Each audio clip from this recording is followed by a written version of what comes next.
Assalamualaikum warahmatullahi wabarakatuh. Perkenalkan, nama saya Cici Najwa Sanju dengan NIM PM 240644067 Di sini saya akan menjelaskan terkait review video yang berkaitan dengan konsep bobat, otak yang selalu berubah, neuroplastisitas, dan proses belajar berdasarkan gagasan Dr. Laura Boyd.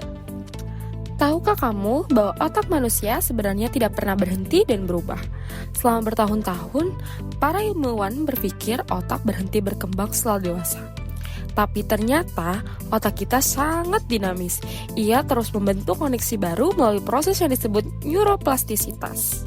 Oke, selanjutnya apa sih neuroplastisitas itu? Nah, neuroplastisitas adalah kemampuan otak untuk beradaptasi terhadap pengalaman dan lingkungan. Setiap kali kita belajar, berpikir, atau merasakan sesuatu, koneksi antar sel otak itu akan berubah. Artinya, setiap hari, bahkan tanpa kita sadari, otak kita sedang membentuk diri yang baru. Nah, selanjutnya di sini ada 3 cara otak berubah. Yang pertama, perubahan kimia otak melalui neurotransmitter. Yang kedua, perubahan struktur otak. Koneksi neuron itu akan makin kuat. Yang ketiga, perubahan fungsi otak. Bagian otak bekerja sama dengan cara baru. Nah, jadi, menurut Dr. Laura Boyd, otak itu dapat berubah melalui 3 cara utama. Yang pertama secara kimiawi, ketika zat neurotransmitter meningkat saat kita belajar. Yang kedua, secara struktural, ketika latihan berulang memperkuat koneksi antar neuron.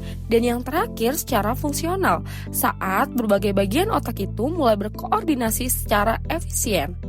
Selanjutnya, ada pembelajaran efektif dan tantangan neuroplastisitas. Neuroplastisitas memungkinkan kita untuk belajar seumur hidup, tetapi tidak semua pembelajaran berjalan efektif. Laura Boyd menemukan bahwa tantangan saat belajar justru baik untuk otak. Jika tugas terlalu mudah, otak tidak banyak berubah. Jika terlalu sulit, otak menyerah. Ada titik keseimbangan, di mana pembelajaran paling optimal dikenal sebagai Goldilocks zone, yaitu tidak terlalu mudah dan tidak terlalu sulit. Namun, pada hakikatnya, setiap otak manusia itu unik, sehingga tidak ada satu metode belajar yang cocok untuk semua orang.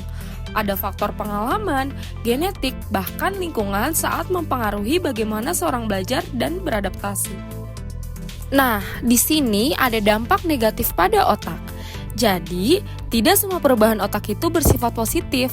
Stres kronis, kecanduan, dan gaya hidup tidak sehat juga dapat mengubah struktur otak ke arah yang negatif. Hormon kortisol yang meningkat akibat stres berlebih dapat menghambat kemampuan otak membentuk memori baru dan menurunkan kadar Brain Derived Neuropathic Factor atau BDNF, yaitu zat penting bagi pertumbuhan sel otak. Nantinya, daya ingat itu akan menurun, fokus berkurang, dan risiko gangguan kognitif akan terus meningkat. Lalu bagaimana sih cara meningkatkan kesehatan dan fungsi otak? Berikut ada beberapa cara sederhana untuk menjaga dan meningkatkan kemampuan belajar otak. Yang pertama, tidur cukup 6-8 jam. Ini dapat membantu menurunkan kadar kortisol hingga 50% dan memperkuat proses pembentukan memori. Yang kedua, meditasi dan mindfulness. Ini dapat menurunkan stres serta bisa menstabilkan emosi. Dan yang ketiga, olahraga secara teratur. Ini dapat meningkatkan aliran darah ke otak yang dapat menurunkan stres dan meningkatkan kadar BDNF. Nah, dari penelitian Dr. Boyd tadi menunjukkan bahwa 9 menit olahraga intensitas tinggi, 90% kapasitas maksimal, ini dapat meningkatkan kemampuan belajar dan memori hingga keesokan harinya.